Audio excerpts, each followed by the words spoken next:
아멘. 25년 가을 장로 책임형제들을 위한 집회 메시지 4번이죠. 내용은 주로 긍휼에 관한 내용을 다루고 있습니다. 참 우리에게 얼마나 많은 긍휼이 필요한지, 또 우리가 다른 이들을 대할 때 얼마나 긍휼이 부족한지를 또 빛 가운데 보게 되는 그런 한 주인 것 같습니다. 교회사에서 버가모 시대, 즉 한 4세기경쯤 됐겠죠. 4세기경 고대 유럽의 그런 헬라 철학의 관념에서 이 긍휼이라는 단어는 그 적용의 범위가 아주 제한적이었음을 우리가 알 수가 있습니다. 당시에 그런 교회들에게 이 헬라 문화와 헬라 철학이 많은 영향을 끼쳤음을 우리는 알 수가 있죠. 그랬을 때 이 긍휼이라는 단어가 얼마나 제한적인지를 우리가 볼 수가 있는데요. 플라톤이나 아리스토텔레스와 같은 사람들은 이렇게 말을 했다고 합니다. 건강한 자녀들만이 키울 책임이 있다. 그리고 세네카라는 철학자는 건강하게 출생하지 못한 것은 신의 저주이다.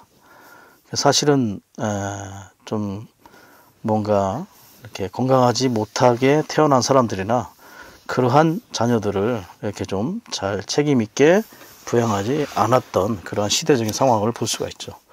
오늘날 우리가 교회 생활 가운데 긍휼을 우리가 체험하고 적용하는 면에서 볼 때는 아주 너무나 아주 소극적이고 제한적인 부분이라고 알 수가 있겠습니다.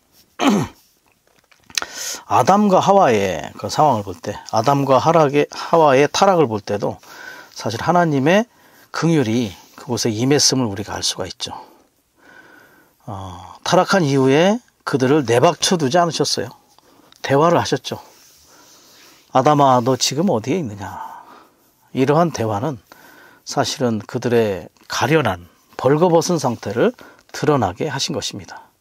그리고 그러한 상태를 가죽옷을 입히심으로 덮여주신 그분의 긍휼을 나타내 보이신 거죠. 구약과 신약을 볼 때 구약은 주로 긍휼의 역사라고 말할 수 있습니다. 신약은 하나님의 은혜의 역사라고 말할 수 있겠죠. 이것을 대표하는 몇 가지 구절을 좀 살펴보겠습니다. 호세아 6장 6절인데요. 내가 자애를 기뻐하고 라고 되어 있습니다. 여기서 말하는 자애가 히브리어로 헤세드입니다. 헤세드는 자애 혹은 자비라는 뜻으로 해석이 되죠. 눈물의 신원자 예레미야가 했던 예레미야 애가 3장 22절 23절인데요. 22절은 여호와의 자애로 우리가 진멸되지 아니하고 라고 되어 있죠. 여기서 자애는 히브리어로 라함인데, 라함은 불쌍히 여기다 혹은 동정하다라는 뜻을 가지고 있죠. 23절에 아침마다 이것들이 새로우니, 여호와의 자애가 아침마다 새롭다는 것입니다. 새롭다는 것은 신선하다는 것이죠. 주님의 신실은 크기도 하십니다. 그래서 신실이라는 히브리어 단어 에무나, 신실성이죠. 하나님의 긍휼이 일회성이나 단발성에 그치지 않고 신실하게 계속해서 적용되고 있음을 이야기해 주는 구절이라고 하겠습니다. 자, 신약은 주로 하나님의 은혜의 역사인데, 요한복음 1장 1절이나 14절을 볼 때 말씀이신 하나님께서 이 땅에 육체로 오셨을 때의 은혜와 실제가 충만한 분이 되셨습니다. 특별히 이러한 은혜를 극명하게 드러난 구절이 이제 누가복음 15장인데 탕자의 이야기입니다. 탕자가 허랑방탕한 생활을 하면서 그 영께서 그 안에 방문하시어, 탕자의 마음 안에 방문하시어 초기에 거룩해 하심을 하시죠. 그래서 그 안을 쓸며 찾으심으로 그가 아버지의 집에 돌아가야 되겠다라고 하는 귀소 본능을 일으키게 합니다. 그리고 이제 아버지의 집으로 돌아가고 있죠. 여전히 아버지는 집에서 그 아들을 기다리고 있습니다. 그를 측은히 여기는 마음, 그리고 그가 돌아왔을 때 달려가셔서 그에게 입맞추시고, 그리고 그의 잘못과 허물을 들춰내시거나 따지지 아니하시고 그에게 겉옷을 입히시고 그 허물을 덮어주셨죠. 그리고 살찐 송아지를 잡아서 함께 잔치를 했습니다. 자, 겉옷을 입혀주었다는 것은 법리적인 구속의 성취를 상징하는 것이고, 살진 송아지를 공급했다는 것은 유기적인 구원을 베푸셨다는 것을 말하는 것이죠. 어디에서 이러한 일이 일어났습니까? 바로 아버지의 집. 바로 아버지의 집은 오늘날의 교회를 상징하는 것이죠. 그래서 우리가 법리적인 구속을 통하여 유기적인 구원을 체험하고 아버지의 집인 교회 안으로 돌아온 것은 바로 하나님의 긍휼에 의해 이루어진 것이라는 것을 우리는 알 필요가 있는 것입니다. 그리고 마태복음 1장 19절에 요셉이 나오는데 제가 9절을 읽어보겠습니다. 마리아의 남편 요셉은 의로운 사람이므로 그녀의 일을 공개적으로 드러내고 싶지 않아 가만히 파혼하려 하였다. 사실 마리아가 그 동정녀가 성령으로 잉태를 했죠.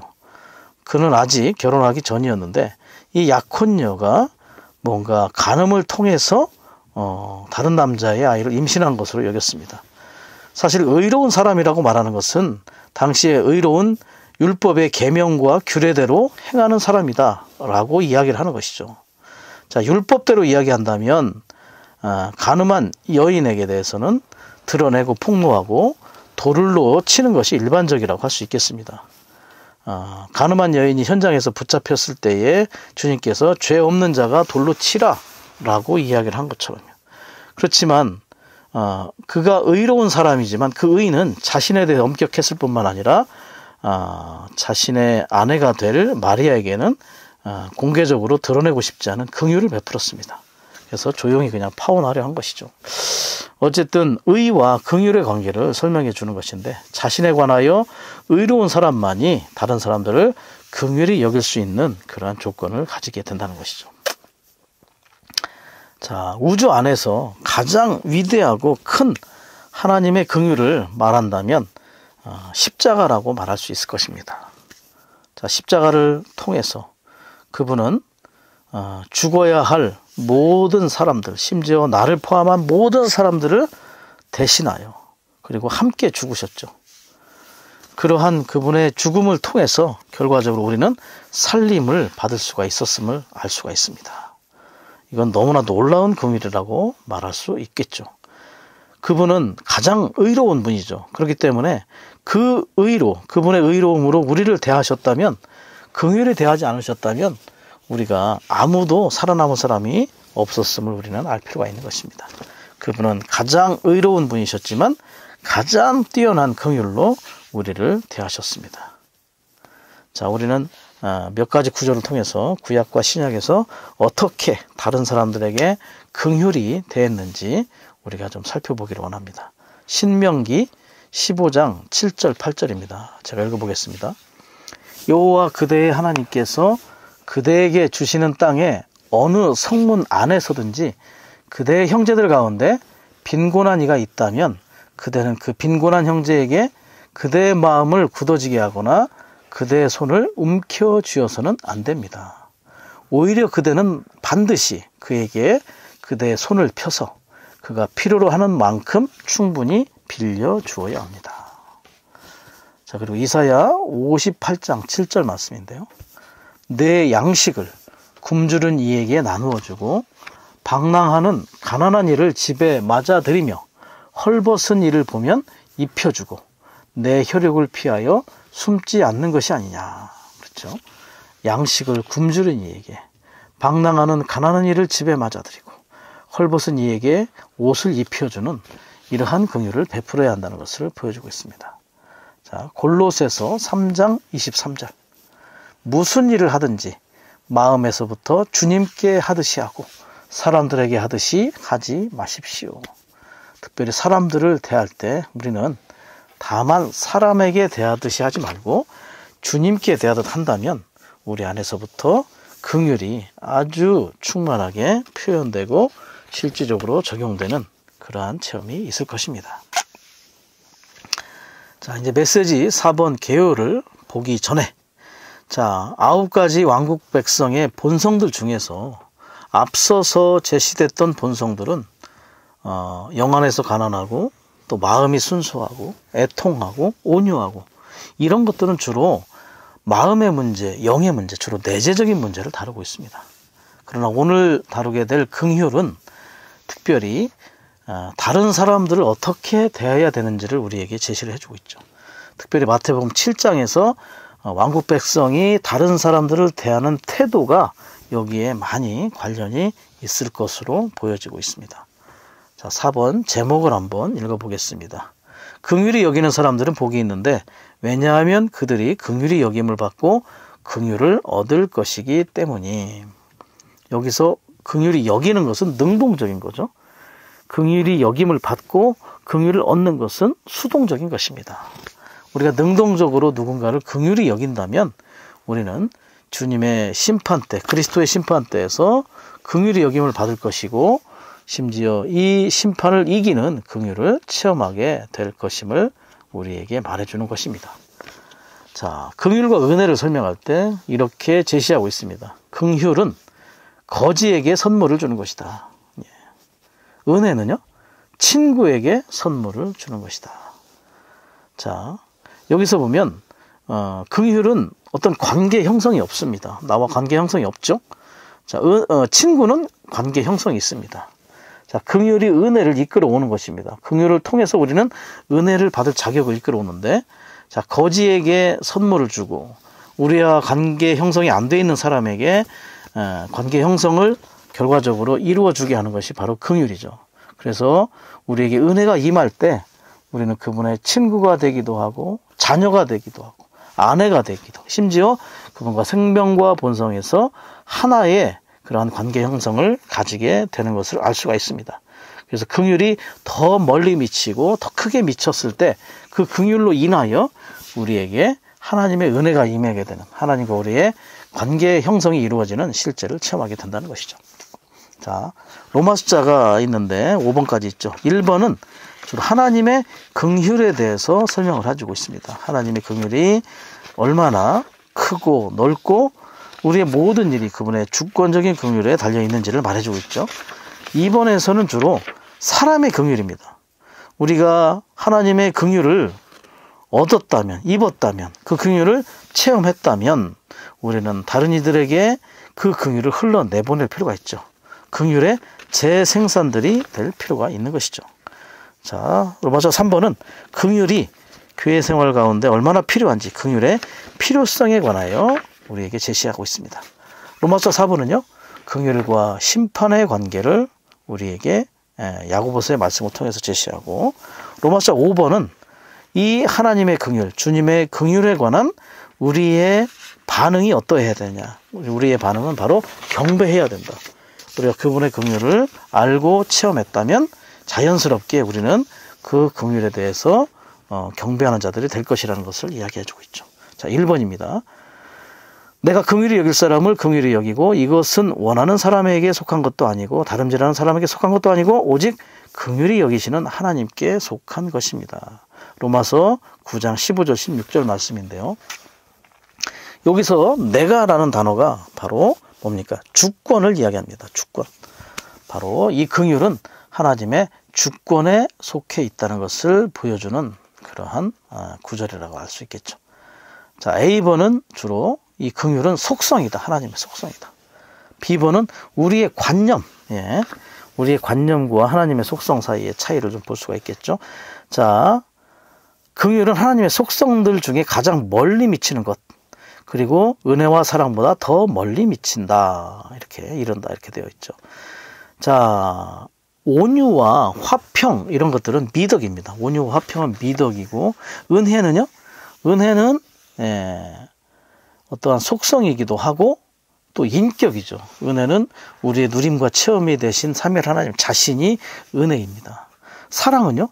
사랑은 본성이기도 하고 그분의 속성이기도 합니다. 특별히 본성이라고 얘기할 때는 본질의 본성이다라고 이야기를 하죠. 자, 그리고 하나님의 속성들 중에서 주된 속성들은 사랑, 빛, 거룩, 의인데 또 많은 속성들, 신약의 결론에서 48가지 이상의 많은 속성들이 있는데 그 중에 가장 멀리 미치는 속성이다. 이렇게 이야기를 합니다. 그리고 특별히 긍휼은 은혜의 일부임을 우리가 알 수가 있습니다. 자, 탕자의 상황을 볼 때 탕자에게 긍휼을 베푸는데 어떤 조건이 없었습니다. 그의 허물을 드러내지도 않으셨고 다만 측은지심으로 덮으셨죠. 꾸짖지도 않으셨어요. 자, 우리가 하나님의 긍휼은 우리를 그분의 은혜 하늘로 인도하는 걸 알 수가 있어요. 히브리서 4장 16절에서 보면 그분의 긍휼하심을 입음을 통해서 은혜로 인도되는 걸 볼 수 있죠. 그래서 은혜보다 긍휼이 먼저 언급되는 것을 알 수가 있습니다. 우리가 교회 생활 가운데 은혜를 많이 귀하게 여기는데 또한 우리는 그분의 보배로움도 귀하게 여길 필요가 있습니다. 긍휼이죠. 긍휼도 보배롭게 여길 필요가 있습니다. 은혜에 참여할 수 있게 하는 자격이 바로 그분의 긍휼이기 때문에 바로 은혜는 긍휼로 인한 연결고리를 통해서 체험할 수 있는 것입니다. 은혜를 귀하게 여기는 만큼 그분의 긍휼도 보배롭게 여길 수 있기를 원합니다. 자, 우리는 타고난 상태에 따르면 하나님에게서 멀리 벗어나 있었고 은혜를 받을 자격이 조금도 없었어요. 다만 긍휼을 받기에만 적합했죠.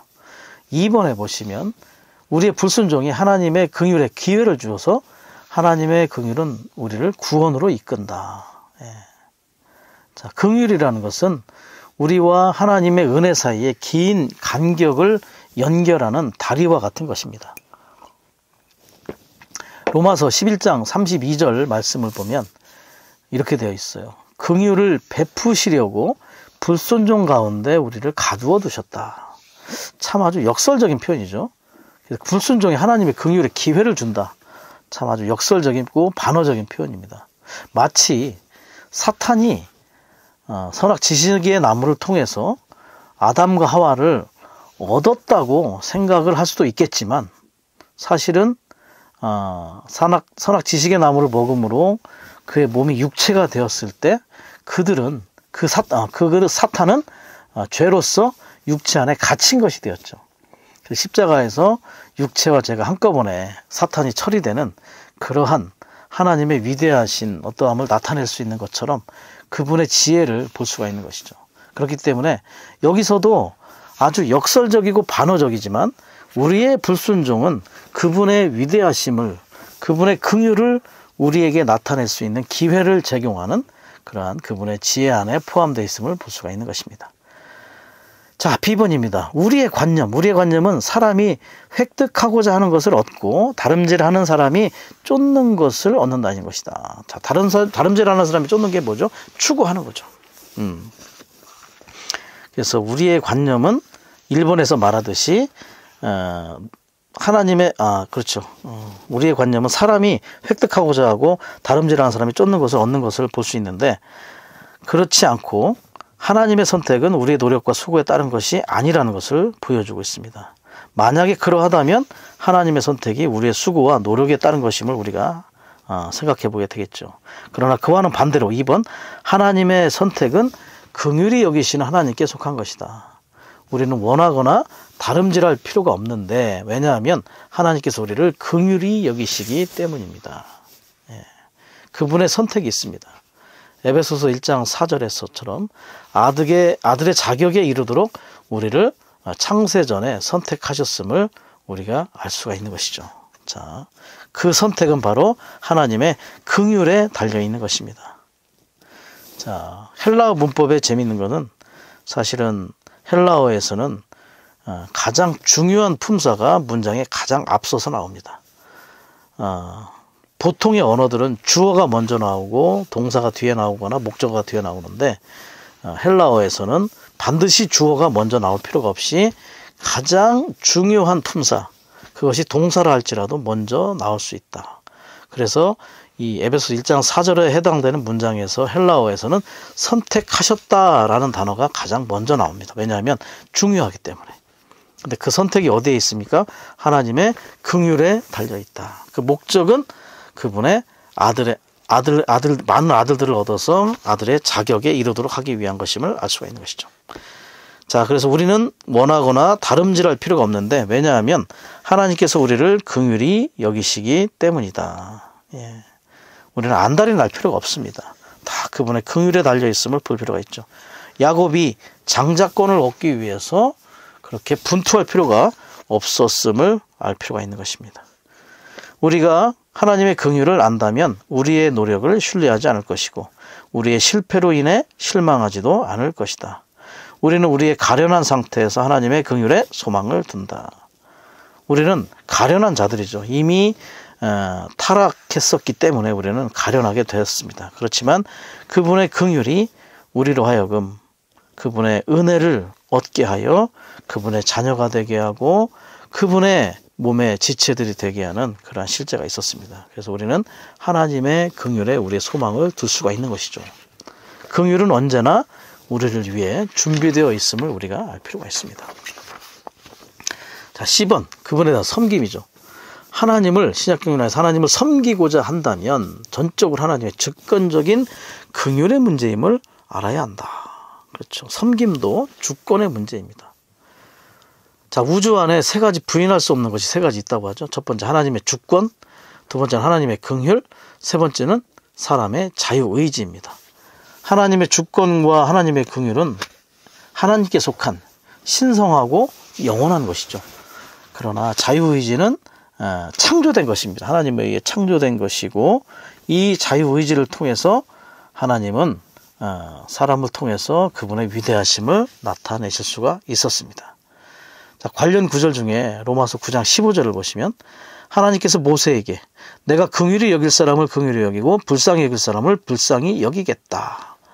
자, 긍휼히 여기는 것도 불쌍히 여기는 것도 주님의 주권 안에 있다는 것이다. 1번 우리가 하나님의 주권을 안다면 그분의 긍휼로 인하여 그분께 감사드릴 것이다. 주권을 안다면 모든 것들이 그분의 긍휼 안에 있다는 것을 우리가 알게 되기 때문에 우리는 감사드리게 된다는 것입니다. 자, 주권적인 긍휼이라는 표현은 하나님의 긍휼이 절대적으로 하나님의 주권의 문제라는 것을 의미한다. 주권, 권위, 그렇습니다. 긍휼은 권위의 문제입니다. 하나님께 모든 권한과 권위가 있다는 것, 우리를 긍휼히 여기시는 것도 그분의 권한과 권위의 문제임을 볼 필요가 있는 것이죠.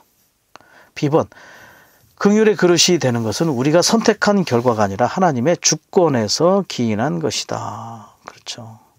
자, 우리의 선택에 따라서 한다면, 자, 사람의 선택의 기준은 좋은 사람, 전도 유망한 사람, 성공적인 사람이라고 알 수가 있을 것입니다. 우리는 그런 사람들을 선택하겠죠. 그래서 조선시대에 인재를 등용하는 어떤 기준이 있었어요. 내 사자성어 신언서판이라는 말이 신언서판. 신은 몸, 용모죠. 언은 말하는 것. 그 다음에 선은 글씨 쓰는 것. 그 다음에 판은 이제 어떠한 그 얼굴 모양. 그래서 사실은 사람의 외모나 그가 하는 행동이나 그의 글씨나 말하는 걸 보고 어떠한 사람을 등용하는 기준을 두었다는 것이죠. 그렇지만 모든 것들이 다 우리는 하나님의 긍휼 안에 있다는 것을 배울 필요가 있습니다. 사람의 선택의 기준이 아니라 하나님의 주권적인 긍휼에 기인하는 것이 그분의 행정의 모든 것임을 우리가 알 필요가 있는 것이죠. 자, 관련 구절 중에 로마서 9장 18절을 보겠습니다. 긍휼히 여기실 사람을 긍휼히 여기시고 고집스럽게 하실 사람을 고집스럽게 하십니다. 자, 이스라엘을 어떤 예를 들었을 때 이집트에 있는 상황이죠. 모세를 긍휼히 여기고 그리고 파라오는 고집스럽게 하신 것을 알 수가 있습니다. 모든 게 다 그분의 주권 안에 있습니다. 하나님의 긍휼은 그분의 주권 안에 있다. 우리에게 임한 하나님의 긍휼을 설명하기 위해 우리가 말할 수 있는 것은 오직 하나님께서 그분의 주권으로 우리에게 긍휼을 베푸시기를 선택하셨다는 것이다. 로마서 9장 23절에 영광에 이르도록 예비된 긍휼의 그릇. 자, 우리가 그분의 영광에 이르는 모든 과정은 다 그분의 긍휼에 달려 있고 이것을 위해서 창세전에 우리는 선택되었음을 알 수가 있습니다. 이렇게 우리는 아들의 자격에 이르게 될 수 있는 것이죠. 자, 2번은 우리의 추구에 관한 것입니다. 하나님의 주권적인 긍휼로 우리의 마음이 그분께 기운다. 우리에게 임한 그분의 긍휼로 인하여 우리는 매일 그분을 추구한다. 우리의 추구 또한 그분의 긍휼에 달려 있습니다. 예레미야 29장 13절 너희가 온 마음으로 나를 찾으면 나를 찾고 또 발견할 것이다. 우리가 그분을 하나님을 찾는 것도 긍휼에 달려 있습니다. 찾고 또 발견하는 것조차도 그분의 긍휼 안에 있다는 것이죠. 이사야 55장 6절입니다. 온 마음과 온 혼으로 그분을 찾으면 발견할 수 있을 것이다. 자, 신명기 42장 9절이었습니다. 그리고 이사야 55장 6절. 찾을 수 있을 때 여호와를 찾으며 가까이 계실 때 그분을 불러라. 예. 찾을 수 있을 때 여호와를 찾으며 가까이 계실 때 그분을 불러라. 자, 부름으로 그분을 마시는 거죠. 자, 주님의 이름을 부르는 것도 사실은 그분의 긍휼에 달려 있는 것입니다. 자, 우리가 이렇게 예레미야 29장 13절, 신명기 4장 29절, 이사야 55장 6절에서처럼 우리가 그분을 찾고 추구하고 발견하고 그분의 이름을 부르는 모든 것들이 다 그분의 긍휼에 달려 있음을 우리가 볼 필요가 있는 것입니다. 자, 3번. 우리와 관련된 모든 것이 하나님의 긍휼에 속한 문제라는 것을 볼수록 우리는 주님 앞에서 우리의 책임을 더 많이 짊어질 것이다. 그러나 우리가 자원하여 책임을 짊어지는 것조차 하나님의 긍휼에 속한 것이다. 자, 우리의 모든 책임, 기꺼이 책임을 짊어지는 모든 것들도 다 그분의 주권적인 긍휼을 보는 문제입니다. 자원하여 좁고 협착한 생명의 길을 갈 수 있는 것도 그분의 긍휼에 속한 문제임을 알 수가 있는 것이죠. 4번입니다. 하나님의 긍휼 때문에 다른 이들이 복음에 반응하지 않을 때 우리는 복음에 반응했고, 다른 이들이 생명이신 그리스도에 대한 말씀을 받아들이기를 거절했을 때 우리는 그 말씀을 받아들였으며, 다른 이들이 주님의 회복의 길을 가지 않고 뒤로 물러났을 때 우리는 이 길을 갔다. 그렇습니다. 아멘. 복음에 반응한 것도, 말씀을 받아들이고 주의 회복의 길을 가는 것도 주님의 긍휼에 달려있는 것입니다. 심지어 우리가 복음을 전파할 때도 우리가 죄인들을 긍휼히 여기는 마음에서 시작되는 것입니다. 우리가 죄인들을 가련하고 불쌍하게 여기지 않는다면 우리는 우리의 복음이 성공적이지 않을 수 있다는 것을 알 필요가 있겠죠. 우리가 생활 가운데 복음의 구조를 세우는 것이 너무나 중요하지만 그러한 복음의 구조를 세우는 기초는 바로 죄인을 긍휼히 여기는 마음에 있다는 것을 알 필요가 있을 것 같습니다. 하나님은 그분의 회복과 관련해서 긍휼히 여기실 사람을 긍휼히 여기신다.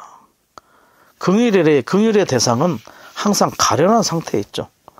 자, 우리는 가련한 상태에 있었던 사람들입니다. 그렇죠? 여전히 그리고 항상 가련한 상태에 있음을 볼 필요가 있죠. 마가복음 10장 16절에 눈먼 거지 바디메오가 한 말이 있어요. 다윗의 자손이시여 저에게 긍휼을 베풀어 주십시오. 내가 보기를 원합니다. 사실 이것이 우리의 매일의 기도가 되어야 되죠. 우리가 눈먼 자임을 우리가 고백하는 것입니다. 우리가 안다는 것이 없고 우리가 깨달은 것이 없고 우리가 정말 계시가 없다는 것을 주님 앞에 계속해서 고백할 필요가 있는 것이죠. 다윗의 자손이라고 말할 때 사실은 다윗은 유다 지파의 그 왕의 후손이었죠. 자, 다윗의 자손이라고 말할 때 그 왕의 후손에게 권위에 호소를 하는 거죠. 아까도 긍휼이 주권적인 문제다라고 얘기했을 때 권위의 문제임을 볼 수가 있는 것이죠. 그렇기 때문에 이 예수님께서 긍휼을 베풀어 주실 수 있는 권위가 있다는 것을 이 바디메오는 알고 있었던 것입니다. 자, 이 구절 전에 35절에서 45절 말씀을 보면 야고보와 요한의 어떠한 주님에 대한 원함이 있었어요. 주님이 영광 가운데 임할 때 오른편 왼쪽에 보좌의 영광을 자신들에게 달라고 이야기를 했죠. 자, 이것을 보면 누가 더 눈이 멀었는지 바디메오보다 사실은 야고보와 요한이 더 눈먼 자들임을 알 수가 있어요. 그러나 그들 스스로는 자신이 정말 눈먼 자들임을 알 수가 없었죠. 아는 것들이 긍휼입니다. 내가 눈이 멀었구나 라는 것을 깨닫는 것 자체가 사실은 그분의 긍휼이 임했다는 것을 알 수가 있는 것이죠. 그래서 우리는 만족함, 부요함에 취해 있던 라오디게의 상태에서 우리는 애통할 필요가 있고 그들이 얼마나 눈먼 상태인지 우리도 동일하게 정말 우리 자신이 눈먼 사람임을 볼 필요가 있습니다. 그래서 우리는 주님의 긍휼을 계속해서 구할 필요가 있죠. 다윗의 자손, 왕이신 그분, 모든 권위가 있으신 그 주권적인 긍휼에 우리 자신을 호소할 필요가 있는 것입니다. 우리는 영안에서 가난함, 그리고 이러한 가련함이 계속해서 우리 안에 있을 필요가 있다는 것이죠. 어떤 분이 예전에 그런 말씀하셨는데, 그냥 회복 안에, 주의 회복 안에 남아있는 것 자체가 긍휼이다, 이런 말을 했죠. 예전에 그 체육관에서 국제 장로 동역자 집회가 마친 후에 세계 석김 집회를 했었죠. 그리고 비디오를 보면 그 집회를 인도하는 형제님들이 이렇게 화면에 여러 명 잡히는 그런 화면이 있었습니다. 그러나 지금 그 형제님들 중에 몇 분은 계시지 않습니다. 회복 안에서 지금 현재 교회 생활을 하고 있지 않는 분들이 계시죠. 정말 그런 걸 보면 이 긍휼의 문제다라는 것을 볼 수가 있습니다. 제가 개인적인 간증을 하자면, 제가 20대 초반에 이렇게 주님께 얻어지기 전에 친구와 술을 먹고 어느 잘 아는 누님 댁에 이렇게 문방구를 하는 곳에 가서 커피를 얻어 먹고 한 적이 있었는데, 그분이 이제 교회 자매님이셨죠. 그래서 그날 술을 먹고 그 집에 들어갔는데 소그룹 집회를 하고 있었습니다. 저희 누님과 매형도 있었고, 제가 그 소그룹을 거의 그냥 좀 파장을 냈습니다. 아주 그냥. 그때 누나가 저를 향해서 막 욕을 하고 있을 때 어떤 형제님이 누나를 말렸죠. 그만해라, 하지 마라. 왜냐하면 사람은 또 언제 어떻게 변할지 모른다. 그랬는데 그 형제님도 지금 교회 안에 있지 않습니다. 참 이런 걸 보면, 야, 우리의 교회 생활, 우리가 지금 주 회복 안에서 이렇게 간증을 지키고 있다는 것 자체가 정말 주님의 긍휼 안에 있다는 것이다. 그래서 우리는 계속해서 그분의 긍휼을 앙망할 필요가 있다는 것을 다시 한번 좀 생각해 보게 되는 것 같습니다. 워치만 형제님께서도 형제들의 배역과 또 그 배역을 통해서 또 근신하고 있었을 때, 그리고 다시 사역을 재개하게 됐을 때, 그때가 1947년 9월이라고 했는데, 그 사역 재개를 했을 때 첫 번째 전하신 메시지가 하나님의 긍휼에 대한 것이었답니다. 그렇기 때문에 우리가 이 교회 생활 가운데, 이 회복 안에서 이 주님의 간증을 지키는 것, 이 모든 것들이 다 그분의 긍휼에 달려 있음을 다시 한번 보게 되고, 그 긍휼을 감사하고 또 경배하고 찬양할 수 있다는 것이죠. 이 긍휼이 우리를 떠나지 않도록 계속해서 이 긍휼을 붙잡는 자들이 되기를 원합니다. 자, D번은, 로마서 9장은 모든 것이 하나님의 긍휼에 달려 있다는 원칙을 계시해 준다. 긍휼은 계시의 문제입니다. 계시를 볼 필요가 있죠. 자, 로마서 9장 17절 말씀을 제가 읽어드리겠습니다. 성경이 파라오에게 내가 너를 일으켜 세운 것은 이 일을 위한 것이니 곧 너에게서 나의 능력을 나타내고 나의 이름을 온 땅에 선포하기 위한 것이다.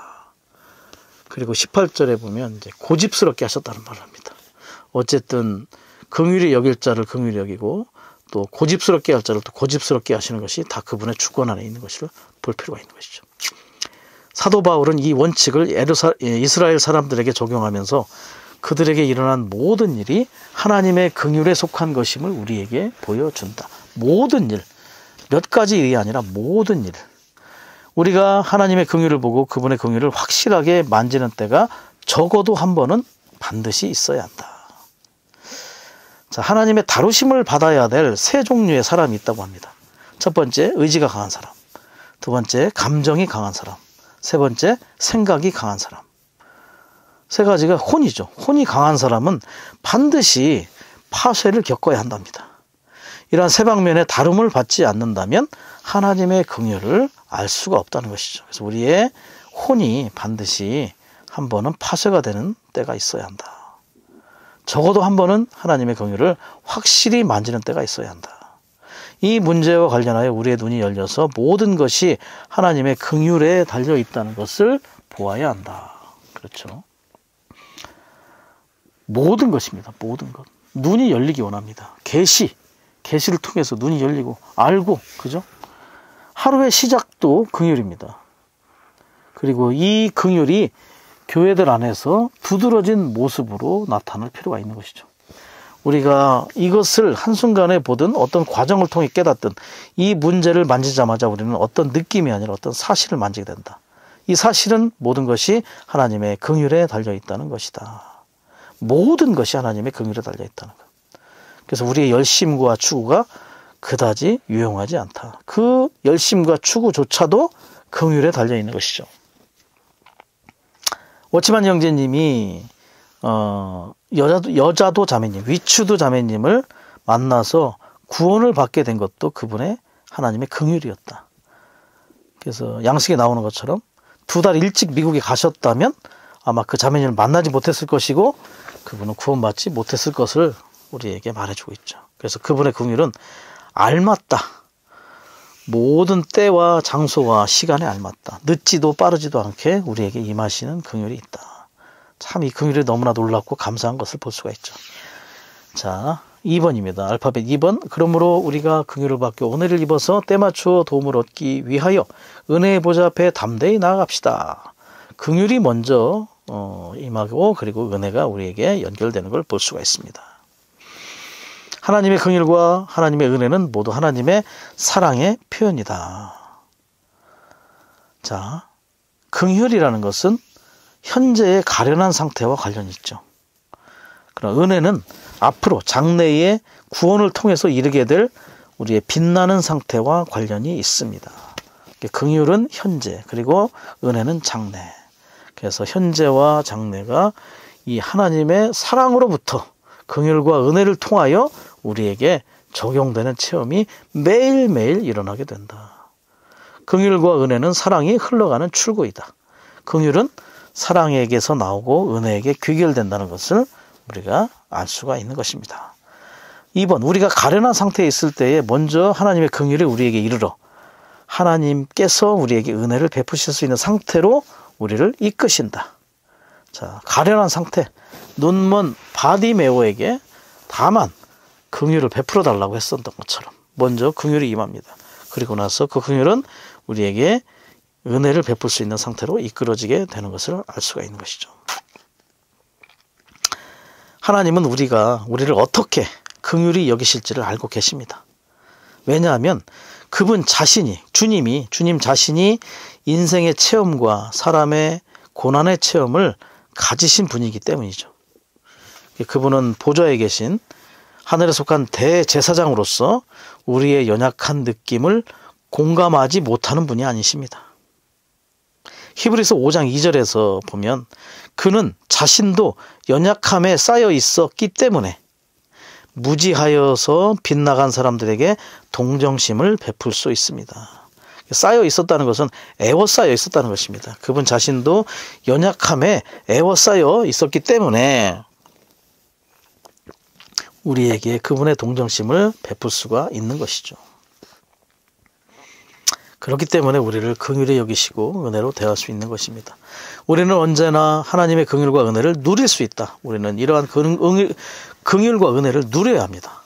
그러나 이렇게 하려면 조건이 뭐죠? 우리의 영을 사용하여 은혜의 보좌 앞에 나아감으로써 긍휼을 받고 은혜를 입어야 한다. 영을 사용하는 것. 우리가 우리의 영을 사용함으로 우리의 약함을 공감하시는 우리의 대제사장을 접촉할 필요가 있죠.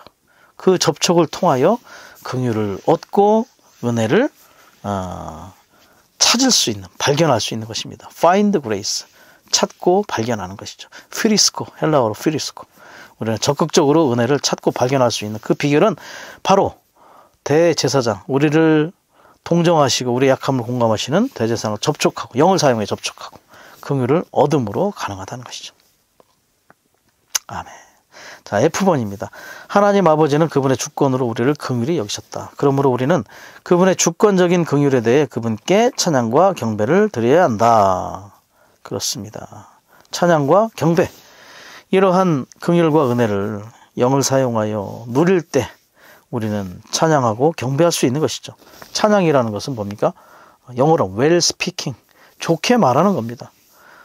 아주 영적인 생명의 가장 높은 표시가 찬양이라고 했어요. 그리스도를 최고도로 체험할 때 우리는 찬양하게 된다는 것이죠. 이렇게 우리가 긍휼과 은혜를 체험할 때 주권적인 긍휼과 은혜 안에서 그분께 찬양과 경배를 드리는 자들이 될 수 있을 것입니다. 자, 정말 우리는 긍휼을 크게 체험했던 자들을 좀 생각해 볼 필요가 있겠죠. 예레미야와 같은 사람들. 예레미야 애가 3장에 나오는 것처럼 큰 구덩이 안에서 그를 죽이려고 파놨던 그런 구덩이 속에서 매일 아침마다 그런 하나님의 긍휼과 자비하심과 자애를 누렸던 자입니다. 그에게는 하루하루 살아있는 것이 긍휼이었습니다. 언제 죽을지 알 수 없는 운명. 그러나 그는 매일매일 하나님의 긍휼과 또 자비와 자애를 누리는 그러한 실제를 체험한 자였죠. 또 긍휼의 아이콘이라고 할 수 있는 마가라 하는 요한, 바나바의 그런 조카였는데 바울과 바나바의 1차 사역 여행 때 중간에 이제 가버렸죠. 2차 사역 여행 때 바나바가 이 요한을 포함시키려고 했을 때 바울은 반대했습니다. 그래서 두 사람이 이제 동행이 이제 끝나게 됐고 갈라지게 되었죠. 갈라서게 됐고. 그리고 나서 바나바는 사도행전에서 그 이름이 등장하지 않습니다. 자신이 스스로 사역을 했지만 그때 시대의 사역의 어떠한 바울의 그런 초점에서 벗어나 있었죠. 그러나 마가라 하는 요한은 나중에 바울의 사역에 기묘한 자로 다시 돌아오게 됩니다. 심지어 베드로의 아들이라고 말할 정도로 또 베드로의 영향도 받았고 어쨌든 긍휼을 입었음을 우리가 알 수가 있습니다. 또 구약의 고라자손, 고라자손은 민수기 16장에서 아론과 모세에게 배역한 이후에 그 많은 사람들 그들이 산채로 음부로 다 들어가는 그러한 상황이 있었죠. 그렇지만 그 중에 그 자손들 중에 또 살아남은 이들이 있었고 그들이 나중에 또 유명한 시편의 그런 기자들로서 하나님의 말씀의 한 축을 또 담당하는 걸 볼 수가 있죠. 어쨌든 이 모든 것이 하나님의 긍휼이 우리에게 얼마나 필요한지를 알 수가 있고 그러한 긍휼로 인하여 우리는 찬양과 경배를 드리지 않을 수 없다는 것을 또 한번 보게 되는 것 같습니다. 1번과 2번은 이제 찬송가 22장과 23절의 그러한 내용인데 가사죠. 1번에 보시면 그 두 번째 방면 적셔지는 이슬처럼 매일 아침 임하네. 자, 예레미야가 3장 55절에 말하는 것처럼 그죠? 아주 깊은 구덩이 속에서 매일매일 아침마다 주님의 이름을 부른 것처럼 이 긍휼이 정말 매일매일 또 은혜가 매일매일 정말 우리에게 임하는 체험에 있기를 원합니다. 2번에서 보면 23장에 나와 있는 그러한 가사 내용이죠. 주 긍휼이네 당신께 경배하네 주 긍휼이네 영영 찬송하겠네. 긍휼과 은혜 사랑을 또 맛보는 것도 있고요. 긍휼엔 주의 임재 주 얼굴빛 담겨 있네. 그렇죠. 그래서 우리의 모든 교회 생활은 다 긍휼을 전시하는 것이 될 필요가 있습니다. 이렇게 아침마다 또 매일매일 순간순간 그분의 긍휼과 은혜를 누리고 체험한 것들에 대한 우리가 교회 생활 가운데 전시가 나타날 수가 있을 필요가 있겠죠. 이번 주에 그런 신원 집회 안에서도 이러한 긍휼이 아주 충만하게 전시되는 그러한 실제가 있기를 원합니다. 그래서 우리는 롯과 같은 그러한 사람이 되어서는 안 됩니다. 롯은 정말 하나님의 긍휼로부터 무감각한 상황으로 떠내려간 자가 되었습니다. 그래서 마치 떠내려가는 나무 토막처럼 그는 그저 그냥 세상의 조리에 흘려 떠내려간 자가 되었죠. 우리는 하나님의 긍휼로부터 무감각한 그런 상황으로 떠내려가지 않도록 계속해서 긍휼을 붙잡는 자들이 될 필요가 있을 것입니다. 자, 드디어 로마서 2분에 왔는데 이제 사람의 긍휼입니다. 긍휼이 여기는 것이죠. 개요의 핵심입니다. 우리는 긍휼의 재생산들로서 우리가 긍휼을 얻은 만큼 다른 이들에게 긍휼을 흘러내보낼 필요가 있는 것입니다. 자, 1만 달란트의 탕감을 우리가 받았기 때문에 우리에게 100데나리온의 빚을 진 자를 탕감해주는 실제, 그것이 바로 긍휼의 어떠함이라고 볼 수 있겠죠. 자, 긍휼히 여기는 사람들은 복이 있습니다. 왜냐하면 그들이 긍휼히 여김을 받을 것이기 때문입니다. 마태복음 5장 7절이죠. 의로운 것은 받을 만한 사람에게 주는 것이지만 긍휼히 여기는 것은 누군가에게 받을 만한 것보다 더 좋은 것을 주는 것이다. 천국을 위해 우리는 의로울 뿐 아니라 긍휼히 여겨야 한다. 자신에 대해서는 의롭고 다른 이들을 향하여 우리는 긍휼히 관대하게 대할 필요가 있죠. 751장 찬송 가사에 그런 내용들이 있습니다. 우리는 의로워야 됩니다. 천국 백성이라면 의로워야 되죠. 하나님을 향해 항상 올바라야 되고 자신에 대해서 항상 의롭고 엄격할 필요가 있습니다. 그럴 때 우리는 다른 이들을 긍휼히 대하는, 긍휼히 여기는 법을 배우게 될 수 있다는 것이죠. 먼저 자신에 대해서 의로워야 돼요. 자신에 대해서 의롭지 않으면서 다른 이들을 긍휼히 여기려고 하지 마라. 느슨한 사람들이 다른 사람들을 긍휼히 여기는데 이는 그가 자신을 긍휼히 여겼기 때문이다. 늦잠 자는 사람은 늦잠 자는 사람들을 긍휼히 여길 것이다. 이런 긍휼은 잘못된 긍휼이다. 그리고 또 어떤 사람들은요, 자신은 긍휼히 여기면서 또 다른 사람들을 엄격한 의의 잣대로 대하는 그런 사람도 있죠. 어쨌든 다 잘못된 그러한 엄격함이고 잘못된 긍휼이다. 그래서 먼저 다른 이들을 긍휼히 여기려면 내 자신에 대해서 엄격한 사람이 되어야 한다. 그리고 나서 어떤 자신에 대해서 의의 기준이 부합된 그런 사람이 되어야 되죠. 그런데 일반적으로 사람이 의로 자신을 이렇게 속박하는 것을 배우고 나면 다른 이들에게도 그렇게 대하고 싶어지는 그 가혹한 잣대를 요구하는 그러한 경향이 있다는 것이죠. 그렇기 때문에 우리는 배워야 되는데 다른 사람들을 돕고자 하고 긍휼히 여기고자 한다면 중요한 것은 눈먼이가 되어야 한다. 눈이 멀어야 된다는 거죠. 눈먼 방식으로 야곱을 축복한 이삭처럼 눈이 멀어서 야곱인지 에서인지 분간이 안 될 정도로, 물론 그 방면은 좀 부정적인 방면도 있지만 어떤 면에서 누군가를 긍휼히 여기려면 우리가 눈이 멀어야 된다는 것을 배울 필요가 있다는 것이죠. 하나님께서 지성소의 언약궤 뚜껑 위에 피가 뿌려졌을 때 그분께는 복된 눈멈이 임한다고 했습니다. 그래서 사람의 죄를 볼 수가 없는 거죠. 눈이 멀었기 때문에. 그냥 안 본 걸로 해주는 것이 아니라 눈이 멀게 되는 상황. 그렇기 때문에 우리도 그러한 긍휼을 배우기 위해서는 다른 이들을 향하여 눈먼이가 될 필요가 있다는 것이죠. 마태복음 7장 2절에 보면은 무엇이든지 여러분을 위하여 해주기를 남들에게 바라는 대로 여러분도 그들에게 그렇게 해주십시오. 자, 그렇습니다. 평가하는 대로 어떻습니까? 평가하는 평가로 나도 그렇게 평가를 받을 수 있다는 것이죠. 하나님께서 우리를 대하시는 것은 우리가 다른 사람들을 대하는 것에 따라 대하십니다. 우리가 그들을 평가한다면 하나님도 우리를 평가하실 것이고, 우리가 그를 평가하지 않는다면 하나님도 우리를 평가하지 않는 것이죠. 그래서 긍휼은 어떤 평가도 없습니다. 긍휼은 어떤 요구도 없다. 긍휼은 수학적인 계산이 없다. 덧셈 뺄셈이 없다는 거죠. 마치 부모와 자식 간의 관계처럼 자식에 관하여 덧셈 뺄셈이 부모에게 존재하지 않는 것처럼 사실은 긍휼도 더하기 빼기와 같은 계산, 슬픈 계산이 없습니다. 그리고 평가나 요구가 있지 않다. 우리가 다른 이들을 평가하면 주님도 우리를 그렇게 평가하는 그러한 상황이 우리에게 있다는 것을 알 필요가 있는 것이죠. 자, C번, 긍휼을 받는 것은 우리가 받을 자격이 없는 것을 받는 것이다. D번, 우리가 다른 사람들을 긍휼히 여긴다면 주님은 특별히 그분의 심판대에서 우리에게 긍휼을 베푸실 것이다. 2번, 우리는 우리 자신에게는 의롭고 다른 이들에게 긍휼을 베풀기를 반드시 배워야 한다. 이것을 배워야 된다.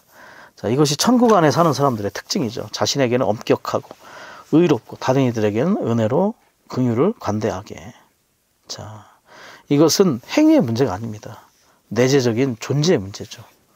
그래서 긍휼히 여기고 싶다는 행위를 하는 것이 아니라 내 내적인 존재 안에서 반드시 눈먼이 있고 그들을 평가하지 않는 그러한 수학적인 계산이 없는 실제를 체험할 필요가 있다.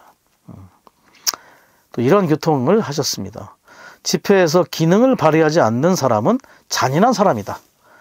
다른 사람들에 대해 긍휼이 없는 것이다. 집회에서 기능을 발휘하지 않을 때, 특별히 인도하는 형제들에 대해 긍휼이 없어서 집회에서 짐을 지는 것을 돕지 않는다. 자, 집회는 언약궤와 같다고 했어요. 그래서 구약에서는 제사장들이 이제 언약궤를 맸는데 신약은 모두가 다 제사장이기 때문에 모두가 다 이 언약궤를 매는 것이죠. 그래서 집회는 모두가 다 짊어져야 하는 것인데 그냥 몇몇 사람들만 집회에서 기능을 발휘하고 있다는 것. 이것은 잔인한 것이고 긍휼이 없는 사람들의 행동이다. 그래서 긍휼을 다른 이들에게 베풀기 원한다면, 긍휼히 여기기 원한다면 집회에서부터 기능을 발휘하는 사람들이 될 필요가 있을 것입니다. 자, 우리는 이렇게 사람들을 정말 합당하게 긍휼히 대하는 걸 배울 필요가 있죠. 의의는 자신에게만 적용할 필요가 있어요. 다른에게 의의를 대한다면 우리는 그를 평가하게 되는 거죠. 평가한다는 것은 의의 잣대를 갖다 대는 것입니다. 하나님이 정말 우주 안에서 가장 의로운 분이죠. 그러나 우리를 대하실 때는 의로 대하시지 않고 긍휼을 베푸시고 긍휼을 대하시는 그 마음을 우리도 배울 수 있기를 원합니다. 자, 로마서 3번은 이제 긍휼의 필요성이죠. 하나님 아버지와 우리 주 예수 그리스도에게서 오는 은혜와 평안, 긍휼과 평안이 그대에게 있기를 바랍니다. A번에서 이거 설명해 주는데, 바울의 서신서 가운데 디모데 전서와 디모데 후서에서만 하나님의 긍휼이라는 말이 선문의 인사말에 포함되어 있다. 다른 서신서들은 은혜를 많이 강조를 합니다. 그런데 디모데 전서와 후서에서는 주로 긍휼의 말이 인사말에 포함되어 있다는 것. 자, 디모데 전서는 이제 하나님의 경륜에 관한, 교회 안에 있는 하나님의 경륜에 관해 얘기하죠. 디모데 후서는 교회 하락에 관해서 다루고 있습니다. 하락이란 말은 사실 하나님의 경륜이 위협받고 있는 거죠. 이러한 상황들에 필요한 것은 반드시 더 많은 은혜가 공급되게 하기 위하여 더 많은 긍휼이 임할 필요가 있음을 바울은 알고 있었다는 것이죠. 아멘. 특별히 정말 2000년 동안의 교회의 길은 하나님의 긍휼을 앙망하는 것이었습니다. 하나님의 긍휼만이 우리에게 그분의 은혜를 임하게 할 수 있고, 또한 우리의 모든 교회 생활을 합당하게 조정하고 조절할 수 있다는 것을 알 필요가 있는 것이죠. 하나님의 긍휼은 하나님의 은혜보다 더 멀리 미친다. 교회가 타락한 상황에서는 하나님의 긍휼이 더 필요하다. 이 긍휼은 어떠한 타락이라도 대처하기에 충분한 하나님의 풍성한 은혜를 가져온다. 그렇죠. 이 긍휼을 통하여 우리는 더 많은 풍성한 은혜가 교회 안에 공급되기를 위해 더욱더 기도할 필요가 있습니다. 그렇죠. 타락한 상황에 더 많은 긍휼이 필요한 것입니다. 심지어 중보기도 하는 것도 긍휼히 여기는 것이라고 했죠. 형제님이 청소년들을 이야기하면서 우리의 청소년들이 현 시대의 이러한 강포한 그러한 상황에서 보호될 수 있도록 그렇게 중보기도 하는 것도 사실은 그들을 긍휼히 여기는 것이다. 예. 자, 특별히 그 부산교회의 기도집회 문구 중에, 다음 세대를 위한 교회 중에 기도 문구 중에 그런 게 있죠. 세상의 조류에 떠내려가지 않도록, 또 해로운 컨텐츠로부터 보호될 수 있도록, 우리가 이런 것들을 위해서 정말 다만 그냥 흥을 그냥 말로만 하지 말고 참되게 교회 안에 우리의 다음 세대들을 생각하면서 이러한 중보기도를 한다면 이것도 여전히 우리는 그들을 긍휼히 여기는 것에 해당되는 것입니다. 자, 중보기도를 한다는 건, 자, 하늘에 속한 대제사장이 주로 하시는 것은 바로 중보기도하는 사역입니다. 그렇기 때문에 우리가 그 하늘에 속한 대제사장의 사역에 동역하고 동참하기 위해서는 반드시 우리도 중보기도의 사역에 동참할 필요가 있습니다. 우리가 누군가를 위해서 중보기도를 하고 있는지 우리는 자신을 또 점검해 볼 필요가 있겠죠. 심지어 우리의 다음 세대들을 위하여, 청소년들을 위하여 우리는 더욱더 중보기도 하기를 원합니다. 우리는 또 사무엘과 같이 모든 이스라엘의 자녀들을 위해서 기도하는 것을 배우기 원합니다. 내 자녀만을 위해서 기도한다면 그 기도는 너무나 이기적인 것입니다. 우리는 교회 안에, 회복 안에 모든 청소년들이 정말 합당하게 지켜질 수 있도록, 또 주님의 다시 오심을 예비할 수 있는 그러한 청년들이 될 수 있도록 계속해서 중보기도함으로 그들을 긍휼히 여길 수 있기를 원합니다. 자, 4번은 이제 긍휼과 심판의 관계죠. 왜냐하면 긍휼을 베풀지 않는 사람에게는 긍휼이 없는 심판이 있기 때문입니다. 긍휼은 심판을 이깁니다. 긍휼을 베풀다라는 헬라어가 포이에오인데 이거는 만들다, 창조하다, 산출하다. 예. 특별히 산출하다는 말이 좀 와닿습니다. 우리는 긍휼을 산출해야 합니다. 긍휼이 우리 가운데 재생산돼야 되죠. 우리가 받은 긍휼이 다른 이들에게 임할 수 있도록, 긍휼이 흘러갈 수 있도록 긍휼을 재생산하는 자들이 될 수 있기를 원합니다. 이렇게 생각하면 좋을 것 같아요. 내가 누군가를 긍휼히 여긴다는 것, 가련한 어떠한 형제 혹은 가련한 새신자, 죄인들, 원래 거기가 내가 이전에 있었던 자리였다. 내가 이전에, 지금보다 이전에 거기에 있었고 나도 긍휼을 입었던 자였다. 그것을 공감한다면 우리도 정말 긍휼을 베푸는 자들로서 뭔가 그런 감정적인 부분에 있어서 합당하게 나타날 수 있을 것 같습니다. 자, A번이죠. 가난한 형제를 멸시하는 것은 긍휼이 없는 것이다. 그렇죠. 잠언 14장 31절에 보면 가난한 사람을 억압하는 이는 그를 만드시는 이를 비난하는 것이다. 빈곤한 사람에게 은혜 베푸는 이는 그분을 존중하는 것이다. 그분이 바로 하나님이죠. 가난한 사람을 억압하면 그 가난한 사람을 만드신, 창조하신 하나님을 비난하는 것이고, 그 빈곤한 사람에게 은혜를 베풀면 그 하나님, 그 사람을 창조한 하나님을 존중하는 것이다. 그래서 가난한 사람을 돌볼 수 있어야 한다. 야고보서 2장 2절에서 6절 말씀을 제가 좀 읽어드리겠습니다. 만일 여러분의 회당에 금반지를 삐고 화려한 옷을 입은 사람이 들어오고 또 남루한 옷을 입은 가난한 사람도 들어오는데 여러분이 화려한 옷을 입은 사람을 보고는 여기 좋은 자리에 앉으십시오 라고 하고, 또 가난한 사람에게는 거기 서 있든지 내 발받침 아래에 앉든지 하시오 라고 한다면 여러분 간에 사람을 차별하는 것이 있고 악한 생각으로 판단하는 것이 있는 게 아니겠습니까? 나의 사랑하는 형제님들 들어보십시오. 하나님은 세상에서 가난한 사람들을 선택하시어 믿음을 부유하게 하시고 하나님을 사랑하는 사람들에게 약속하신 왕국의 상속자가 되게 하지 않으셨습니까? 그러나 여러분은 가난한 사람들을 무시하였습니다. 여러분을 억압하고 법정으로 끌고 가는 사람들은 부자들이 아닙니까?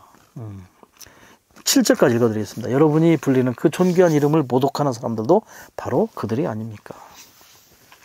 그래서 가난한 형제를 멸시하지 않고 가난한 사람들을 멸시하지 않는 그러한 지혜를 배울 수 있기를 원합니다. 가난한 형제를 이런 식으로 멸시하는 사람은 누구나 그리스도의 심판대 앞에 나타날 때 긍휼을 받지 못할 것이다. 우리가 형제를 무시한다면 그를 긍휼히 여기지 않는 것이고, 그리고 우리는 동료 노예를 폭행하는 것과 같은 것입니다.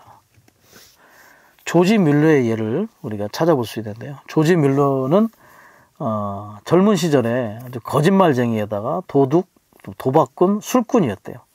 그런데 20세에 어느 때에 어느 가정집회에서 구원을 받았다고 합니다. 그리고 나서 그는 주님 안에서 아주 경건하고 유용한 사람이 되었죠. 가난하고 형편없는 사람이었지만 그 주님께 아주 크게 쓰임받는 경건한 그런 사람으로 결과적으로 성장한 것을 볼 수 있습니다. 그래서 우리는 사람을 긍휼히 여김은 그의 장래까지도 우리가 주님 안에서 함께 볼 수 있는 실제가 있다는 것이죠. 우리가 우리의 형제를 긍휼히 여기지 않는다면 우리가 심판을 받으러 주님 앞에 올 때 주님은 우리를 긍휼히 여기지 않을 것이다. 네. 자, 긍휼히 여긴다는 것. 아까 자신에 대해서 의롭게 하고 그리고 나서 다른 사람을 긍휼히 여긴다고 했죠. 그래서 자신에 대해 엄격한 사람, 자신이 의로운 사람이 결국은 다른 사람들을 긍휼히 여기는 지혜를 배우게 됩니다. 자, 심판은 의의 문제입니다. 그래서 다른 사람을 긍휼히 여긴다는 것은 내적 존재 안에서 자신에 대해서 이미 하나님을 향하여 의롭고 엄격한 사람이라는 것을 우리가 알 수가 있는 것이죠. 그럴 때 우리는 다른 이들을 합당하고 또 긍휼히 여기는 사람이 될 수 있을 것입니다. 오늘 형제에게 긍휼을 베풀지 않고 심판한다면 그리스도의 심판대 앞에 설 때 주님의 긍휼을 기대하기 어려울 것이다.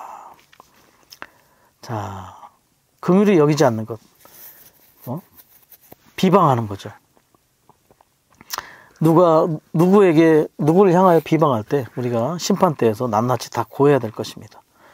자, 이 비방하는 말에는 판단하는 것, 또 비판하고 한담하는 것까지 다 포함한다는 것이죠. 예. 그래서 사역의 말씀에 이렇게 얘기합니다. 한담을 방지하는 최상의 길은 자료 수집을 멈추는 것이다. 이 자료 수집은 다른 사람들에 대한 자료 수집이죠. 한 담에 불을 끄려면 연료를 없애면 된다. 다른 사람의 일을 알려고 하지 않는 것이죠. 자, 한 담을 하다 보면 다른 사람에 대한 비방이 없을 수가 없죠. 판단이 없을 수가 없습니다. 그래서 우리는 자료 수집을 하지 않는 지혜를 배워야 됩니다. 하늘에 녹음기가 있다고 해야죠. 녹음기가. 그래서 우리가 하는 한담, 판단, 비판, 비방 이런 것들이 다 녹음될 수 있습니다. 그러나 우리가 모일 때마다 주님의 이름을 부르고 주님을 찬양하고 주님의 은혜를 교통하고 신원하고 이런 거를 한다면 그러한 내용들이 이 녹음기에 녹음되겠죠. 어느 날 이 모든 내용들이 낱낱이 공개되는 그러한 날이 있을 것입니다. 우리가 오늘 우리의 형제에게 긍휼을 베푼다면 주님의 심판대에서 주님에게서 긍휼을 받을 것이다. 형제님이 그렇게 교통했어요. 성도들을 향한 우리의 태도는 어떠한가? 우리는 비판적이고 평가를 하는 경향이 있는가? 아니면 긍휼히 여기고 눈을 머는 그러한 실제를 체험하는가? 자, 잘했다라고 얘기하는 것도 사실은 평가라고 하더라고요. 사실은 참 그래서 우리는 모든 말 가운데 평가의 말이 얼마나 많은지를 또 우리가 알 수 있는 것 같아요. 특히 자녀들에게 그렇게 얘기하죠. 그리고 또 그 장로 직분에 관한 기본 원칙에 이런 내용이 있어요. 자녀들에 대해서도 자녀들을 대할 때 융통성이 있어야 한다. 엄격하고 율법적인 방식으로 강요해서는 안 되고 그렇다고 느슨해서도 안 된다. 합당하고 좋은 본을 보이면서 엄격해야 한다. 그래서 자녀를 대할 때 본을 보인다는 건 표준을 세우는 것입니다. 합당한 부모로서 표준을 세운다면 만약에 자녀가 잘못되더라도 그 잘못된 것이 부모에게 책임이 없지만 합당한 본으로 표준을 세우지 못한다면 그것은 책임이 우리에게 있다는 것을 말하는 것이죠. 그래서 그것을 이영진이 뭐랬냐면 신성한 회개학이다. 표준을 합당한 본을 세웠느냐 안 세웠느냐가 자녀에 대한 장래를 우리가 책임지느냐 책임지지 않느냐를 말해주고 있는 신성한 회개학이라고 얘기했습니다. 어쨌든 자녀에 관한 문제도 참 긍휼인 것 같습니다. 긍휼의 여김이 너무나 필요하죠. 사무엘의 자녀들을 봤을 때 정말 사무엘과는 너무나 다른 행보가 있었죠. 그리고 또 뭐 가인과 아벨을 보더라도 똑같이 복음을 전했지만 그 복음을 제대로 들은 아벨이 있고 제대로 듣지 않고 자신의 방식대로 섬긴 가인이 있었습니다. 그래서 모든 것들은 다 그분의 긍휼에 달려 있음을 다시 한번 보게 되는 것 같습니다. 정말 그분의 긍휼이 다른 이들에게 임할 수 있도록 우리는 또 중보기도하는 실제를 체험할 수 있기를 원합니다. 자, 5번입니다. 이제 우리의 반응이죠. 이 긍휼에 대한 주님의 긍휼에 대한 우리의 반응은 다만 주님께 엎드려 경배하는 것이죠. 우리가 주님의 긍휼로 인해 주님께 경배할수록 우리는 더 높여질 것이고 하나님께서 우리를 선택하시고 미리 정하시고 부르시고 그분의 회복 안에 두신 것은 어떠한 긍휼인지 창세전에 우리를 선택하셔서 아주 중요한 선택이라는 단어 그 모든 것들은 아들의 자격에 이르도록 하기 위해서 오늘 우리를 교회 안에 두시고 주의 회복 안에서 그분의 다시 오심을 준비하는 그러한 일을 하도록 이렇게 우리를 돌보고 계신 것은 너무나 놀라운 그분의 긍휼에 달린 것입니다. 장래에 대해 우리는 자신을 신뢰하지 않고 그분과 그분의 놀라운 긍휼을 신뢰한다. 자, 책임을 완수하려고 자신 안에서 노력하면 할수록 우리는 내적으로 더 많은 고통을 받게 된다는 것이죠. 쓴맛이 있습니다. 책임을 완수하려고 하지 말고 다만 그분의 긍휼을 신뢰하는 것을 배우기 원합니다. 우리가 주님과 함께 전진하는 것은 우리가 원하거나 다름질하는 문제가 아니라 하나님의 긍휼에 속한 문제이다. 하나님의 긍휼은 놀라운 방식으로 일한다. 우리의 원함도 소용없고 다름질도 헛되다. 하나님의 긍휼이 놀라운 방식으로 안팎에서 일하고 계심을 믿을 필요가 있습니다. 우리의 하는 봉사, 모든 수고, 우리의 생활, 우리의 드림, 우리의 헌신 모든 것들이 다 그분의 긍휼에 달려있는 것입니다. 우리가 하는 헌금도 사실은 긍휼의 문제죠.